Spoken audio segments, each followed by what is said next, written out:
नमस्कार, मैं खुशी और आप देख रहे हैं हिंद सागर। आइए नजर डालते हैं आज की बड़ी खबर पर।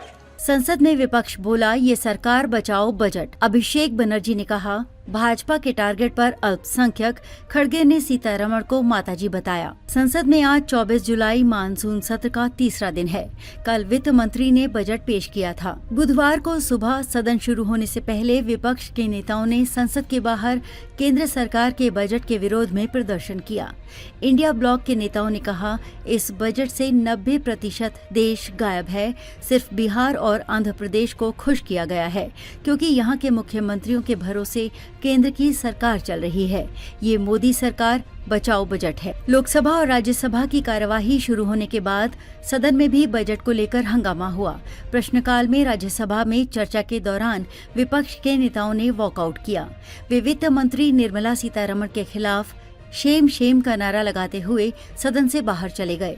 विपक्ष द्वारा बजट को भेदभाव वाला बताने पर वित्त मंत्री निर्मला सीतारमण ने कहा, बजट में सभी राज्यों का नाम लेने का मौका नहीं मिलता।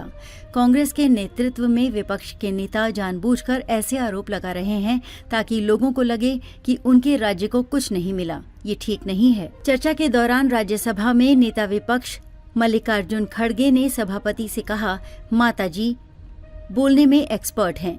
इस पर राज्यसभा के सभापति जगदीप धनखड़ बोले, वो माताजी नहीं, आपकी बेटी की उम्र के बराबर हैं। वहीं टीएमसी सांसद अभिषेक बनर्जी ने कहा कि भाजपा अल्पसंख्यकों को टारगेट कर रही है। लोकसभा और राज्यसभा में एक भी मुस्लिम सांसद नहीं है। टीएमसी सांसद से बिरला बोले, आप मुझे निर्देश नहीं दे सकते। अभिषेक बनर्जी के भाषण के दौरान हंगामा भी हुआ।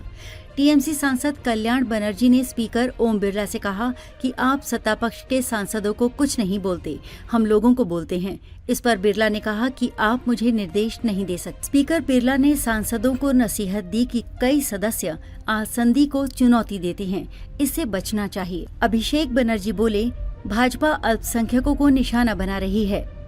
टीएमसी सांसद अभिषेक बनर्जी ने कहा कि भाजपा ने सत्ता में आने से पहले अच्छे दिन का वायदा किया था, लेकिन महंगाई बढ़ी हुई है। सरकार ने किसानों के साथ धोखा किया। भाजपा के नेता कहते हैं, जो हमारे साथ हम उनके साथ। भाजपा की तरफ से मंगलसूत्र और मुजरा जैसे बयान दिए गए। इन सबसे पता चलता है कि अल्पसंख्यकों को निशाना बनाया जा रहा है।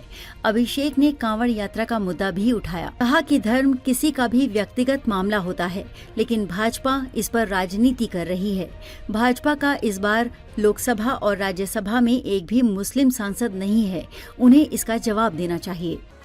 खबरों में अब तक के लिए बस इतना ही। फिर होगी आपसे मुलाकात ऐसी एक और बड़ी खबर के साथ। तब तक के लिए नमस्कार और देखते रहिए हिंद सागर। ऐसे ही लेटेस्ट अपडेट्स के लिए हमारे चैनल को सब्सक्राइब करें और तुरंत नोटिफिकेशन पाने के लिए बेल आइकन प्रेस करना ना भूलें। और यदि आप हमें फेसबुक के माध्यम से देख रहे हैं तो हमारे चैनल को फॉलो जरूर करें।